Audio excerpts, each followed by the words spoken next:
It's been big news in the coaching ranks, obviously, early this season, and it's come fast and furious. Let's go to Bruce Feldman, our insider, the best in the business. Bruce, what's going on, man? How are you? I'm doing great, Joel. Good to be on with you today. Okay, so the legend Gary Patterson, it goes, he's out at TCU. I think it was shocking for most people, but tell us what went down. So early last week, I started hearing that they were looking at a coaching change there, probably at the end of the season. As we reported on our Big Noon show last Saturday, in relationship to possibly Sonny Dykes moving over possibly from SMU to TCU. There's been a lot of friction inside the program at TCU, and there's a lot of people there who felt like, you know what, it's probably time. Gary Patterson has a statue in front of the stadium. Yeah. They probably wouldn't be in the Big 12 without him. But things escalated over the week. And then they had a really bad performance against K-State. The AD had gone to him and said, look, we'd like you to coach out the rest of the year. We'll give you a proper send-off. Patterson did not feel like it was something he wanted to do to stay on. So Jerry Kill is taking over for his buddy to finish out the year. Yeah, I didn't think it would end like this for a guy, like you said, has a statue, is a legend, is basically the reason why they are where they're at from a football standpoint, athletic department standpoint, and you can argue even from a university standpoint. Now, having said that, the big fish are still out there, and I'm not talking about coaching candidates, I'm talking about the jobs, LSU and USC. Give us an update. What are you hearing about the Tigers and Trojans?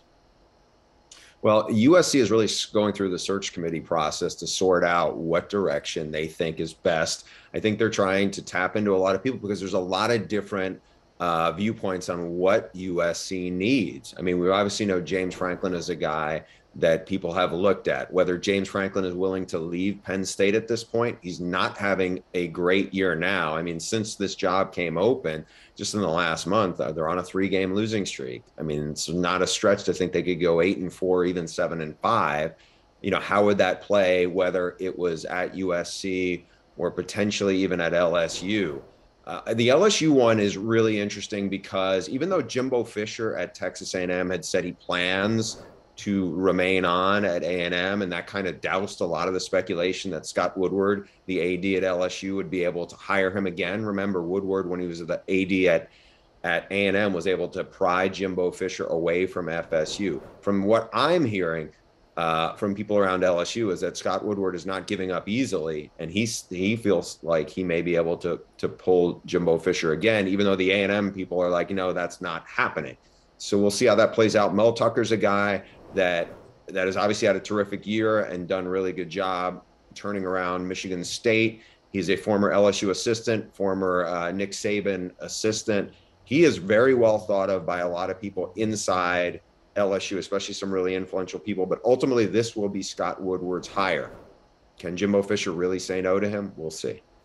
Well, he's got, 9 million reasons to stay, so I guess Woodward would have to come up with 10 or 11 million reasons to leave. But I have been told also, Bruce, that the check is blank at LSU and it's large. Whatever he needs, speaking of Scott Woodward's, he's going to get from some of the donors down there to go and get their next coach. Bruce Feldman, the best in the business. Thank you so much for your insights, man. All right, thank you, Joel.